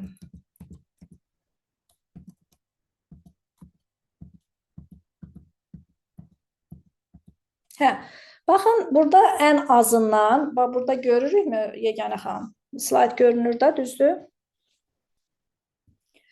Görünür, Nuriyə xanım. Aha, bəli. Burada görürük, yəni akromiyoklavikulyar oynağın artrozu. Yəni, burada demək olar ki, çiyin artrozu ilə çox eynidir. Yəni ki, simptomlarına görə. Tutaq ki, burada verir lokal üst çiyin ağrısı, ağır qaldırmada kəskinləşir. Bəzən olur ki, çiyin artrozunda isə xəstədə yüngül dairəvi hərəkətdə belə, ağır qaldırmasa belə, artıq oynaqda ağrı kəskinləşir. Məsələn, ümumi romb açıqlığı çox dəyişmir, üstdən çarpazlaşdırdıqda ağrılıdır. Çiyin oynağının artrozunda romb dəyişir. Yəni, qolun açıqlığı, belə deyək də, açıqlığı, hərəkət məhdudluğu yaranır. Amma tutaq ki, bir rentgen müayinəsində, burada bizə rentgen müayinəsində akromiyoklavikulyar oynağın və çiyin oynağının artrozu barədə məlumat verir. Onu rentgenoloq görə bilir Yəni bu barədə məlumat verir. Bəzən olur ki, hər ikisi eyni vaxtda müşahidə olunur. O zaman demək olar ki, belə deyək də, seçim dərmanlar demək olar ki, eynidir. Sadəcə olaraq müəyyən bir testlərlə, hərəkətlərlə burada bunları ayırd eləmək mümkündür. Alkala enindən istifadə edirsinizmi və nə kimi müalicədə vacibdir? Çiyin ağrılarında və yaxud ümumi olaraq dayaq hərəkət sisteminin problemlərində alkalanın rolu nədən ibarətdir? Bilirik ki, alkala, bayaq danışdıq, yəni ümumi, belə deyək də, xroniki xəstəliklər, əsasən xəstəliklər zamanı mühit nə olur? Asidoz olur, yəni turşulaşma. Ümumiyyətlə, xəstəliklər turş mühitdə inkişaf edirlər daha çox. Və buna görə də birinci işimiz orqanizmi qələbləşdirməkdir. Bayaq dediyimiz kimi, bu istər drenaj detoksikasiya və yanaşı olaraq alkala preparatı ilə. Alkala orqanizmin asidozunu aradan qaldırmaq üçün, qələbləşdirmək üçün və alkalanın üstünlüyü odur ki, özünün içərisində indikatoru var. Yəni, həmin indikatorla biz pH-ımızı təyin eləyə bilirik və ilk öncə istifadədən öncə ölçülüb, sonra müalicənin ortasında və pH normaya çatdıqda onu hətta ara verib saxlaya bilərik. Sonra nə vaxtsa, yəni yenə yoxlayıb pH-ın vəziyyətinə görə həmin alkalanı təyin eləyə bilərik. Alkala qəbulu isə bildiyimiz kimi özünün ölçü qaşığı var. Həmin ölçü qaşığı ilə axşam yatmazdan əvvəl 1 stakan qaynar suda gündə 1-2 dəfə təyin olunur. 2 dəfə təyin olunursa səhər ac qarına 1 stakan içsə bildiyimiz, yəni isti suda, biraz içdiyimiz çay kimi içdiyimiz suda və yaxud da ki, axşam yatmazdan öncə bir ölçü qaşığı 1 stakan suda həll olunub içilir. Bu müalicəmizdə çox önəmlidir. Ümumiyyətlə, asidozun aradan qaldırılması degenerativ xəstəliklərin müalicəsində, xroniki xəstəliklərin, autoimmun xəstəliklərin müalicəsində birinci yanaşmadır. Aşağı tezlikli elektroterapiya məqsədi ilə ən çox hansı prosedura üstünlük verirsiniz? Bir də dərman fonofarezi təyin etdikdə ən çox hansı maz və ya kremlərdən istifadə edirsiniz? Dərman fonofarezi təyin etdikdə burada yerli olaraq, belə deyək də, Traumel və Zel məlhəmlərindən istifadə etmək olar fonofarez kimi və hətta evdə də Traumel, Zel məlhəmlərini aplikasiya kompres formasında oynaq nahiyəsinə qoymağı tövsiyə edirəm. Yəni, bu cür xəstələrə təyinat verirəm. Bir də aşağı tezlikli, yəni aşağı tezlikli bir çox səs dalğası var, maqnit dalğaları var. Bunlardan istifadə edirik. Tutaq ki, aşağı tezlikli səs dalğası zərbə dalğa terapiyadır. SVT dediyimiz zərbə dalğa terapiyasıdır ki, oynaqların və yaxud da ki, onurğanın müalicəsində bir çox xəstəliklərdə mən zərbə dalğasından geniş istifadə edirəm. Düzdür, daha çox daban mahmızında istifadəsi, belə deyək də, istər həkimlər, istərsə də xəstələr daha çox daban mahmızının müalicəsində istifadəsini bilirlər, amma zərbə dalğa terapiyasının baş və boşluqlu olmayan bütün nahiyədə istifadə etmək mümkündür. Əlbəttə, bunu mütləq həkim özü təyinat verilməlidir. Müəyyən hallarda xəstənin sümüyünün, qığırdağının vəziyyəti, osteoporoz nəzərə alınmalıdır. Amma inanın ki, oynaq ağrılarında belə istifadə etdiyimiz zərbə dalğası çox effektli olur. Və yaxud da ki, tətik nöqtə ağrıları deyirik, osteoxondroz, kürəkdən bir nöqtədən tutur, tətik nöqtə ağrıları, işalgiya ağrıları, oturaq sinirinin ağrıları çox effektli müalicə üsuludur və eyni zamanda digər aşağı tezlikli maqnit dalğalarından və s. istifadə edirəm. Yəni, bu xəstəliyə görə dəyişə bilir. Bu kurs müalicələr il ərzində neçə dəfə olmalıdır? Ümumiyyətlə, qayda belədir. Əgər bugün osteoartrozdan danışırıqsa, belə deyək də, qayda belədir. Xəstə bir kurs müalicə bitdikdən sonra ikinci kursu vacibdir. 6 ay sonra, normalda qayda belədir. 6 ay sonra xəstə kontrol müayinəyə gəlməlidir. Müalicə üçün deyil, müayinəyə gəlməlidir ki, baxaq 6 ay sonra. Çünki niyə? Biz orqanizmə bir zaman veririk. 3-6 ay. Çünki bu yaxşılaşma, xəstə müalicə müddətində biz yaxşılaşmasını çox da gözləmirik. Xəstədə alınan bərpa evdə olunan müddətidir. Və xəstə geri dönəndə, gəldiyi ağrılardan xəstə özü sayır. Hansı qalıbdı, hansı gedibdi? Və yerdə qalan nələr qalıbdır. Yəni bunlara görə xəstəyə kontrol, müayinə və müalicə lazımdır. Xüsusilə də əgər cavan adamdırsa, belə deyək də, tutaq ki, bir fəqər arası disk yırtığı ilə müraciət edibdir. İkinci kurs vacibdir, sonraki kurs vacib deyil. Xəstə ağrımazsa illərlə həkimə gəlməyə bilər. Amma yaşlı bir adamdırsa və osteoartrozdan əziyyət çəkirsə, ən azı ildə bir dəfə bərpa edici kurs müalicə məsləhətdir. Nuriyə xanım, yəqin həkim o hialuron turşusu vurulur, yaxud hormonlar onunla müqayisə edir, amma siz dediyiniz kimi bu müalicələr get-gedə daha da effektin artdığını, regenerasiyanın getdiyini təmin edir. Biz zaman veririk də. Burada tutaq ki, bir hormonal müalicə nə qədər uzun sürə bilər? Adətən birinci etapda xəstədə çox yaxşılaşma verir. Xəstə nə vaxt gəlir, doktor, ikincisini icra elədilər, amma o effekti görə bilmədim. Bayaq 6 ay yaxşı idim, indi heç bir ayda çəkmədi.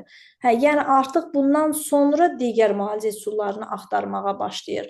Hialuron turşusu 6-8 ay 1 ilə hesablanır və hər dəfəsində hialuron turşusu ümumiyyətlə belə deyək də, bəzi hallarda kombinə olunmuş şəkildə.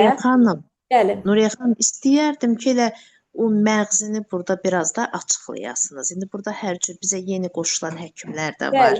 Düzəyə açıqlayırsınız. Yəni daha aydın olsun ki, bu müalicə regenerasiya edicidir. Hətta biz bir oynaq üçün aparırıq, o digər oynaqları da normallaşdırır. Bu simptomatik müalicə deyil. Yəni mən onu demək istəyirəm ki, oynağın ağrısını kəsmək üçün heç xəstə həkimə də getməsi olar. Bu ağrı kəsicilərdən, aptekdən verdiyi digər preparatlardan, bir hormonal dərmandan istifadə edib ağrını kəsə bilər. Amma bu səbəbi aradan qaldırırmı? Xeyr. Yəni bu gedən degenerasiyanı, belə deyək, qarşısını alırmı? Xeyr. Yəni əksinə, buradakı degenerasiyanı biraz da qabağa itələyir. Yəni burada regenerativ prosesləri tormozlayır. Ona görə də etdiyimiz inteqrativ müalicə üsullarının üstünlüyü bundan ibarətdir ki, bu bərpa edici müalicədir, bu uzun müddətli müalicədir, bu orqanizmin sağalmasına yönəlik müalicədir. Və bayaq dediyim kimi, burada orqanizm vəhdət şəkildə götürülməlidir. Tutaq ki, xəstənin bir oynağında olan problemi dayandırmaq, o demək deyil ki, bu orqanizmdə gedən prosesi dayandırmaqdır.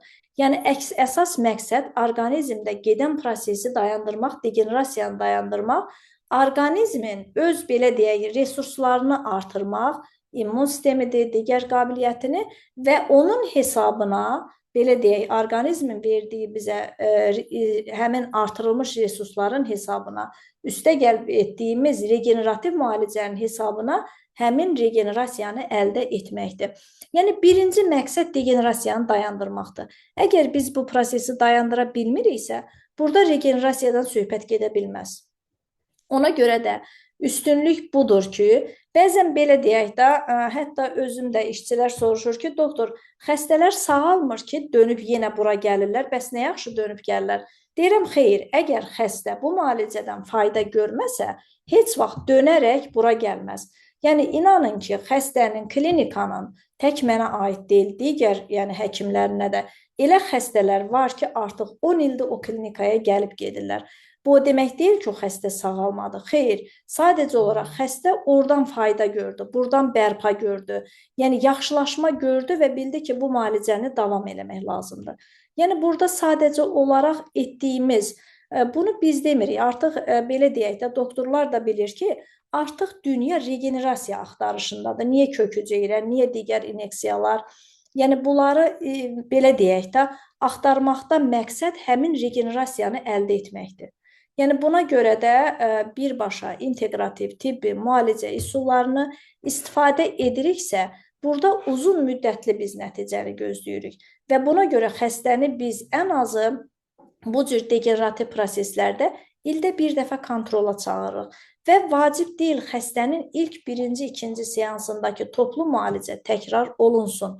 Artıq xəstənin yerdə nə qalıbsa, o qısa problemləri ilə işləyirik. Bəzən xəstə, məsəl üçün, müalicə eləmişəm, heç dön gəl demişəm, 4 il, 5 il geri dönməyib.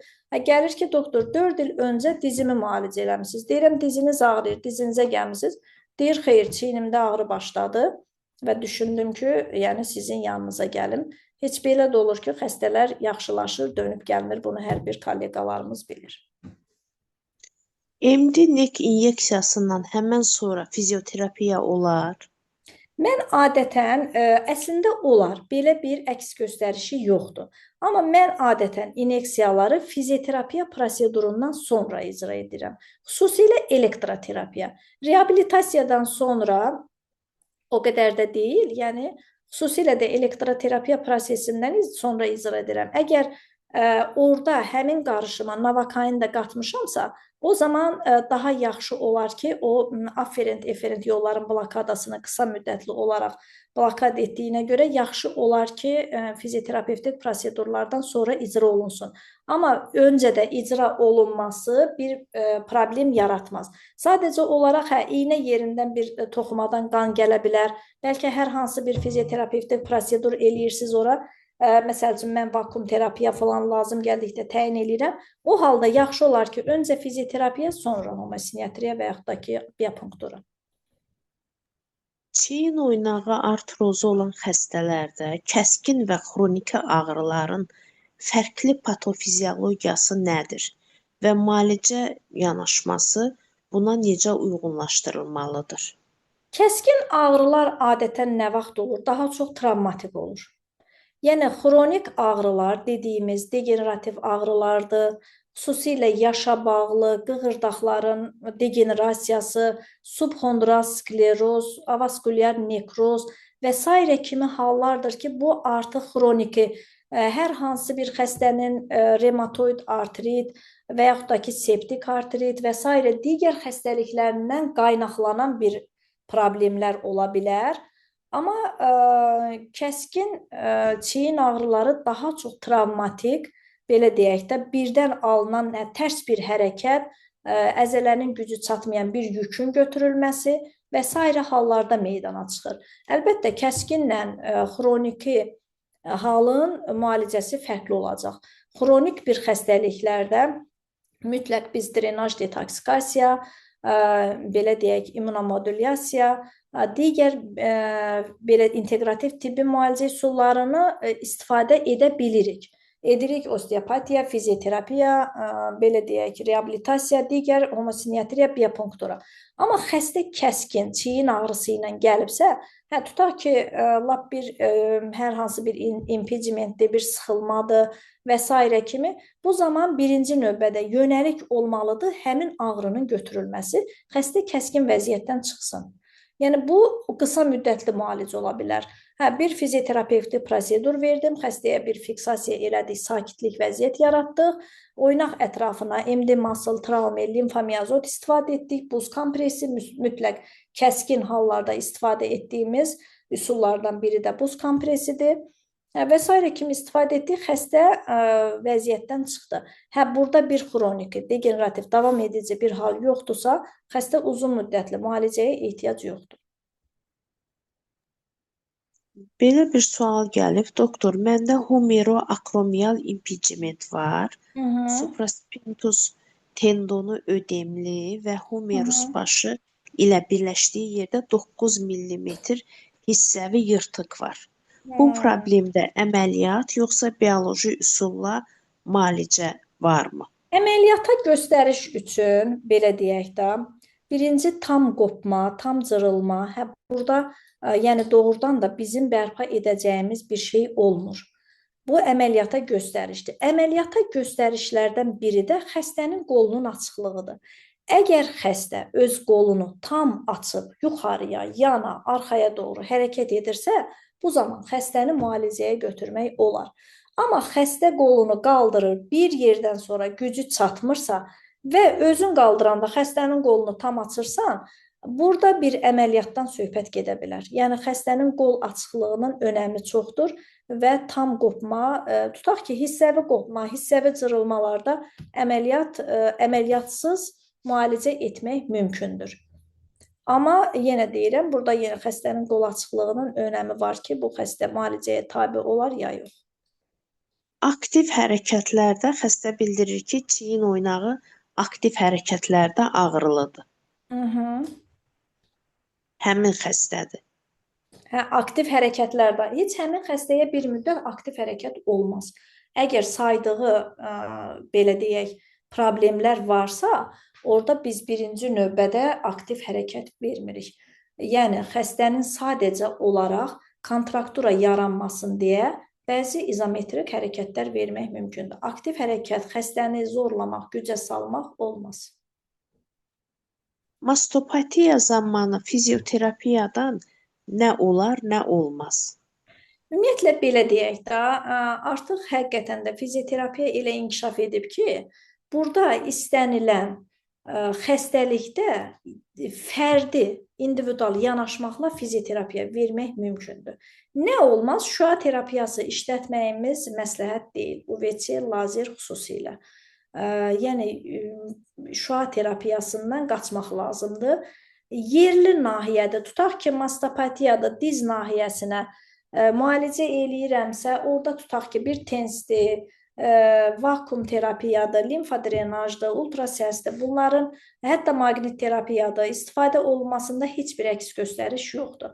Amma tutaq ki, mastopatiyadır, boyun və çiyin oynağında bir problem varsa, bu halda seçici olaraq fizioterapiya vermək lazımdır.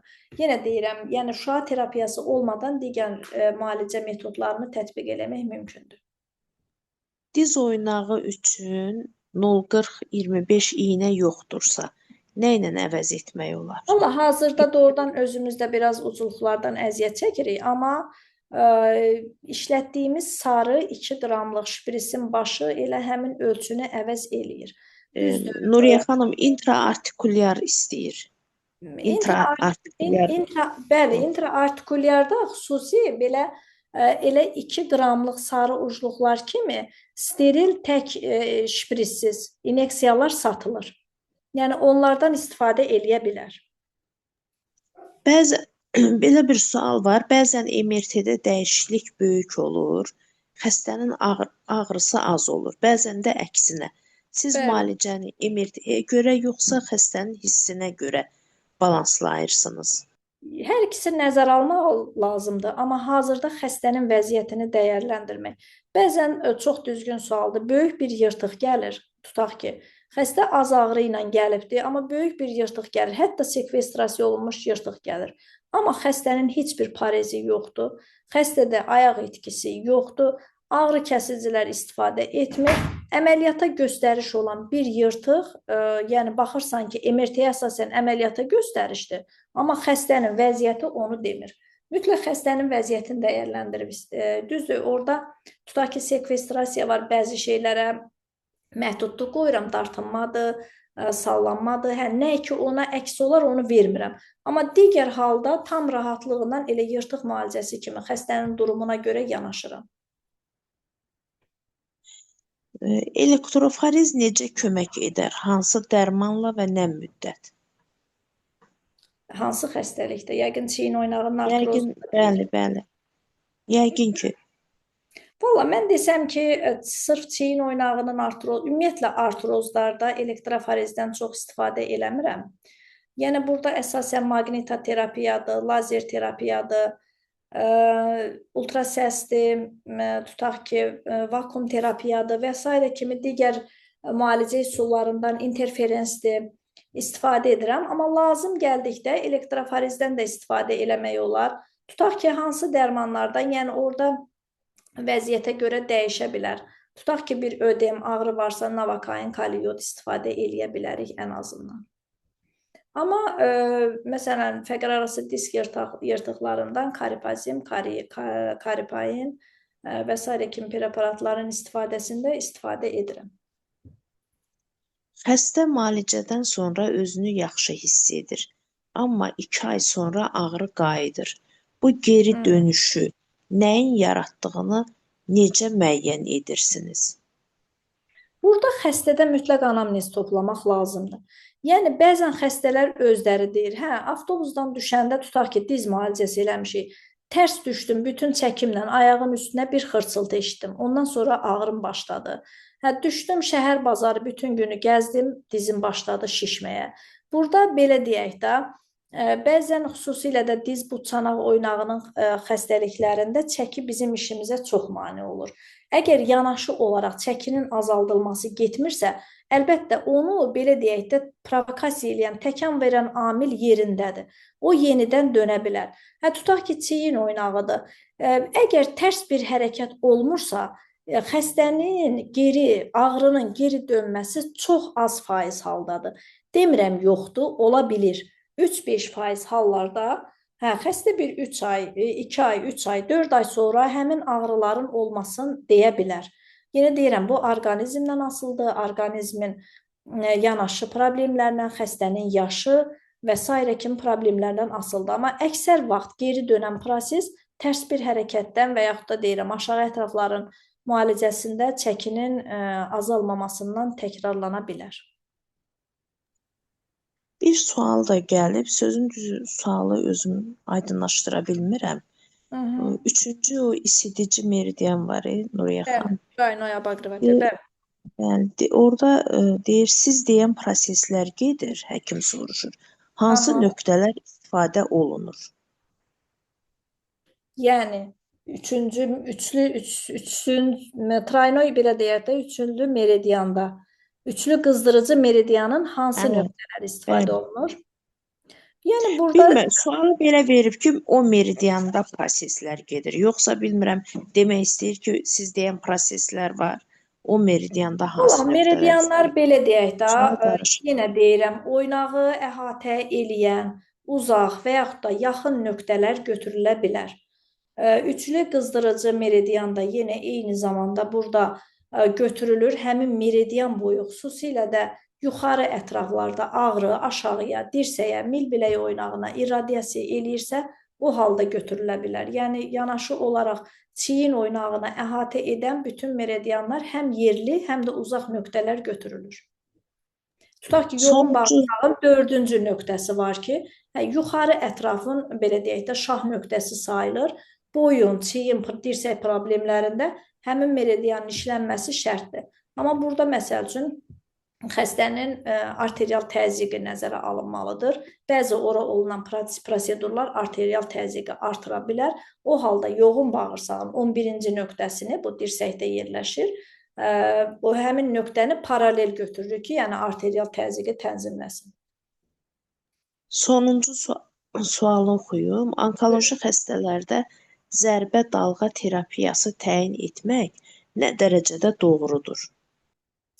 Onkoloji xəstələrdə belə deyək də, ümumiyyətlə, onkoloji xəstələrdə əslində elektroterapiya seçici olaraq təyin edilə bilər. Düzdür, əks göstərişlərdən biri elektroterapiyadır.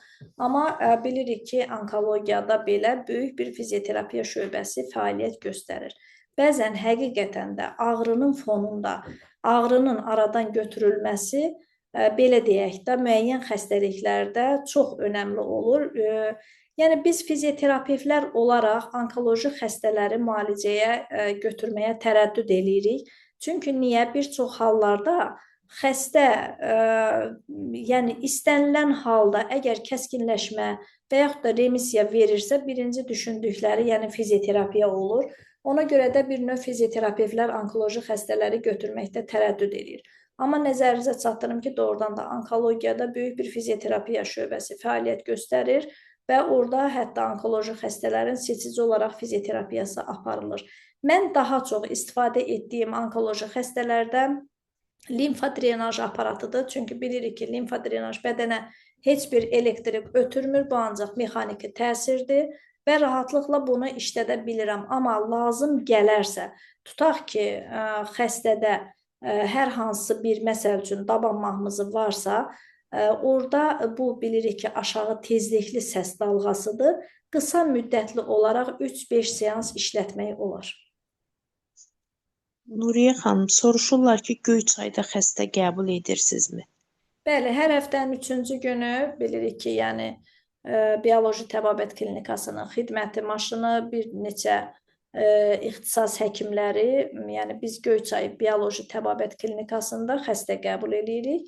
Hər həftənin 3-cü günü də mən Göyçay Bioloji Təbabət Klinikasında, bəli, Göyçay və ətraf rayonların xəstələrini qəbul edirəm.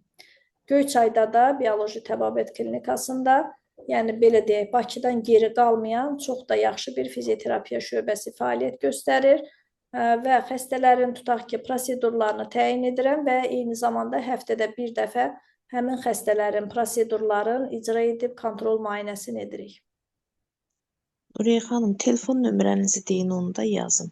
Aha, Zəhmət. 050 050 Aha, 351 11 51 54 11 54. 11 54. Bəli, həkimlərimizin nə sualları olarsa, inteqrativ tibbin istənilən müalicə üsullarından, yəni hər hansı bir sual olarsa, yenə də hər bir zaman açığıq, kömək eləməyə hazırıq. Nuriye xanım, sizə çoxlu təşəkkürlər var. Çox Həkimlər xoşdur. çox Mən də təşəkkür hər birinə etdilər. təşəkkür Dəyərli edirəm ki, dəyərli məlumatlarınız vaxtlarını üçün. ayırıb bizi dinlədilər. Düzdür, biz də təşəkkür eləyirik. Çox sağ olsunlar. Bəli, Həkimlər də vaxtlarını ayırırlar. Bir bəli, daha qeyd edim ki, gələn həftənin ayın, yəni daha doğrusu dekabrın 11-i, 12-si, 13-ü seminarımız olacaq. Səhər saat 10-un yarısından saat 6-ya qədər davam edəcək. bəli, Nəzəri və praktik hissə olmaqla əsasən deməli bu çanaq, diz, bir də ayaq, yəni ayaq biləyi oynaqlarının problemləri ilə bağlı həm nəzəri, həm də praktik seminardır. Barkauskas Dalyusun iştirakı ilə bəli. olacaq. Litvalı idman həkimidir. Çox Çox savadlı bir həkimlər iştirak mütəxəssisdir. ediblər. Bəli, İşinin peşəkarıdır. Orada da çox olduqca. yeni üsullar öyrənə bilərsiniz. Kim iştirak etmək istəyirsə, buyurub iştirak edə bilər. Ödənişsizdir. Yəni klinika özü ödəyir ödənişi. Buyurun iştirak edin. Bəli, çox doğrudan da dəyərli mütəxəssisdir. Yəni artıq ikinci dəfədə olacaq Azərbaycanda. Yəni olduqca işinin peşəkarı olan bir mütəxəssisdir. İnşallah ki, orada da yəni yenə biz də dəyərlənib yeni məlumatlar əldə eləyərik. Nevroloqlar, vertebroloqlar, ailə həkimləri, bir də əsasən idman həkimləri üçündür. Bəli. Sağ olun Nuriye xanım, təşəkkür Çox sağ edirəm olun. sizə. Mən təşəkkür edirəm Yeganə xanım. Gecəniz xeyrə.